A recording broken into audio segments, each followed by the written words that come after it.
வணக்கம். செல்வகுமாரின் மாலை வானிலை ஆய்வறிக்கை. அதிகாரப்பூர்வ வானிலை அறிக்கைக்கு இந்திய வானிலை ஆராய்ச்சித்துறை அறிக்கையை பார்க்கவும். 2026 மார்ச் 24 செவ்வாய்க்கிழமை மாலை நிலவர ஆய்வறிக்கை. உயரழுத்தம் வங்கக்கடலிலும் அரபிக்கடலிலும் ஆக்கிரமித்திருக்கிறது. இருவேறு உயரழுத்தங்கள்.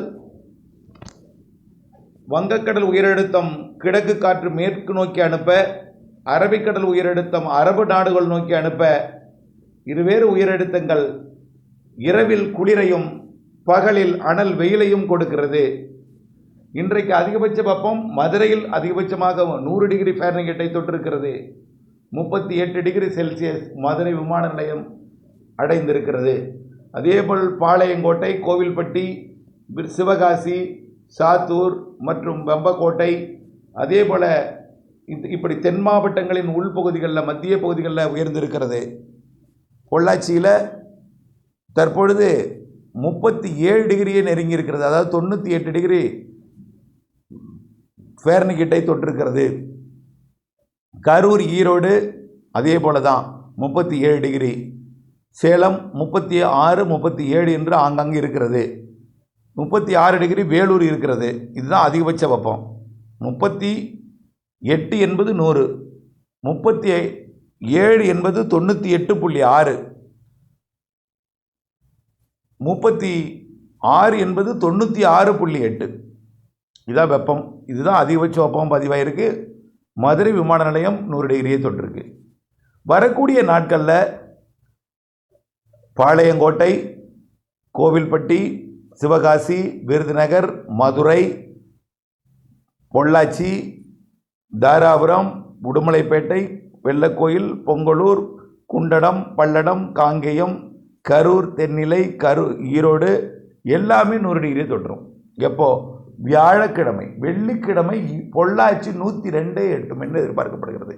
104 எதிர்பார்த்தோம், ஆனால் 102 உறுதி. அதாவது 39 டிகிரி செல்சியஸ் வெப்பம் பொள்ளாச்சியில் எட்டும். வரக்கூடிய வெள்ளி சனி தான் உச்சபட்ச வெப்பம். உச்சபட்ச வெப்பம் மதுரையில் 100 டிகிரியாகவும், 102 டிகிரியாக பொள்ளாச்சியும், 100 டிகிரியாக ஈரோடு, கரூரும், சேலமும் இருக்கும். பெரும்பாலான இடங்களில் 100 டிகிரி பதிவாகும். வெள்ளியும் சனியும், வெள்ளிக்கிழமை, சனிக்கிழமை. பிறகு 28ஆம் தேதி வரைக்கும் இந்த வெப்பம் உயர்ந்தே இருக்கும். 29ஆம் தேதி அப்படியே 1 டிகிரி குறையும், 100ஆக மாறும். 30ஆம் தேதி 98ஆக குறையும் ஃபாரன்ஹீட்டில். அதாவது 37 டிகிரி செல்சியஸாக குறையும். அடுத்தது, அதாவது 100 டிகிரி என்பது 98.6ஆக குறையும். வரக்கூடிய ஞாயிற்றுக்கிழமைக்கு பிறகு கேரள, கர்நாடகாவிலே ஆங்காங்கே இடி மின்னல் மழை தொடங்கும். 30, 31, 29 எதிர்பார்த்தோம். 30, 31 மற்றும் ஏப்ரல் 1, 2, 3 ஆகிய தேதிகளில் கேரள, கர்நாடக பகுதிகளில் இடிமின்னல் மழைப்பொழிவு ஆங்காங்கே கொடுக்க தொடங்கும். தமிழ்நாட்டிலும் 30, 31 நீலகிரி, வால்பாறை, கன்னியாகுமரி, தேனி மாவட்டத்தின் கேரள எல்லையோர பகுதிகளில் 30, 31 ஆங்காங்கே இடிமழை பொழிவை கொடுக்க தொடங்கும். அப்போ மேற்கு காற்று வரும், வெப்பம் குறையும். அப்போ சனிக்கிழமைக்கு பிறகு பொள்ளாச்சி உள்ளிட்ட கணவாய் பகுதிகளில் வெப்பம் குறையும். உள்ளே தொடர்ந்து அதே வெப்பம் நீடிக்கும். அதாவது ஈரோடு கொஞ்சம் கூடும். பொள்ளாச்சியில் இருந்தது அடுத்து ஈரோடு, கரூர் கூடும். மதுரையில் தொடர்ந்து அதே வெப்பம் இருக்கும். ஆனால் உச்சபட்ச வெப்பம் புதனுக்கு பிறகு வியாழன், வெள்ளி, சனி தான் அதிகபட்ச வெப்பமாக பதிவாகும். அதற்கு பிறகு குறைய தொடங்கும். குறைந்தாலும் 36, 37 டிகிரி செல்சியஸ், அதாவது 96.8, 98.6 என்ற அளவில் இருக்கும். 100 டிகிரி 102 வரைக்கும் போய் மீண்டும் 96, 97, 98 டிகிரி ஃபாரன்ஹீட்டில் இருக்கும். தமிழ்நாட்டை பொறுத்த வரைக்கும் கிழக்கு காற்றை ஏற்றக்கூடிய காற்றழுத்த தாழ்வு நிலை, காற்று சுழற்சி வரக்கூடிய 3ஆம் தேதிக்கு பிறகு 5லிருந்து 10ஆம் தேதி வரை தமிழ்நாட்டின் கிழக்கு காற்றை ஏற்றி மழைப்பொழிவை பெரும்பாலான மாவட்டங்களுக்கு, தென் மாவட்டங்களுக்கும் ஏற்கனவே நம்ம தென் மாவட்டங்கள் உறுதி செய்யல கால அறிக்கையில். வட உள் மாவட்டங்கள், வடகடலோரம், கர்நாடகா, ஆந்திர, கேரள எல்லையோரம் தான் இன்றைக்கு நேற்று முந்தின அறிக்கையில் என்ன சொல்லியிருந்தோம்? கேரள எல்லையோரத்துக்கு மட்டும் இருக்குன்னு சொல்லியிருந்தோம். கொஞ்சம் கர்நாடக எல்லையோரம் சொல்லியிருந்தோம். ஆந்திர எல்லையோரம் சொல்லியிருந்தோம். அப்புறம் அடுத்த நாள் என்ன சொல்லியிருந்தோம்? வடவுள் மாவட்டங்களுக்கு சொல்லியிருந்தோம். இன்றைக்கு உள் மாவட்டங்கள் டெல்டா மாவட்டங்களுக்கும் சொல்லியிருந்தோம். தென் மாவட்டங்களுக்கு சந்தேகமாக இருந்துச்சு. தென் மாவட்டங்களுக்கும் மழை தருவதற்கு சாதகம் இருக்குது. ஏப்ரல் 5லிருந்து 10ஆம் தேதிக்குள் ஏதேனும் ஓரிரு நாள் தான், ஒதுக்கி ஆங்காங்கே 5லிருந்து 10ஆம் தேதி வரை தமிழ்நாட்டுக்கு மழை. ஆனால் ஒவ்வொரு ஊருக்கும் ஏதாவது ஒரு நாள் அல்லது 2 நாள் மழைப்பொழிவை கொடுக்கும். வெப்பச்சலன இடிமழை தான் நிகழ்வே வந்தாலும் கிழக்கு காற்று உள்ளே நுழைய அது வெப்பமடைந்து மேலிட மேற்கு காற்று சந்தித்து மழைப்பொழிவை கொடுக்கும். இடி மின்னல் மழைப்பொழிவை கொடுக்கும். ஐஸ்கட்டி மழைக்கும் வாய்ப்பு இருக்குது. ரொம்ப கடந்த வாரம் பெய்தது போல் பெருசாக பெய்யாது. கேரளா கர்நாடகாவிற்கு கண்டிப்பாக ஐஸ்கட்டி மழை இருக்குது, ஆலங்கட்டி மழை.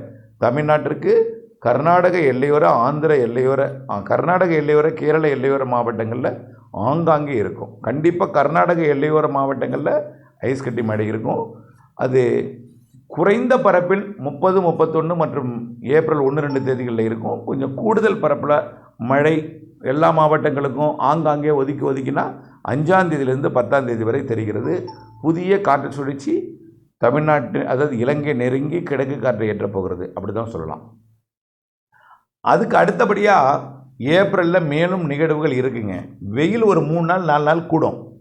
பிறகு மீண்டும் கிழக்கு காற்றை கொண்டு வரக்கூடிய சிஸ்டம் வரும், குறையும், இடிமழை வரும், எல்லாமே மாறி மாறி இருக்கும். ஏப்ரலில் இப்போ 10ஆம் தேதி வரை நம்ம 5லிருந்து 10 வரை எதிர்பார்க்குறோம். மீண்டும் 10க்கு மேலே ஒரு 5 நாள் வெயில் கூடும். மீண்டும் 3வது வாரத்தின் பிற்பகுதி 4வது வாரத்தில் முற்பகுதியில் அதாவது 19ஆம் தேதி 20ஆம் தேதி வாக்கில் மீண்டும் இடிமழை வரும். பிறகு இறுதி வாரத்தில் கொஞ்சம் வெப்பம் கூட மீண்டும் அதில் இடிமழை இருக்கும். இப்படி அதில் வலுவான நிகழ்வு மாத இறுதி ஏப்ரல் இறுதி வாரத்தில் இருக்குது.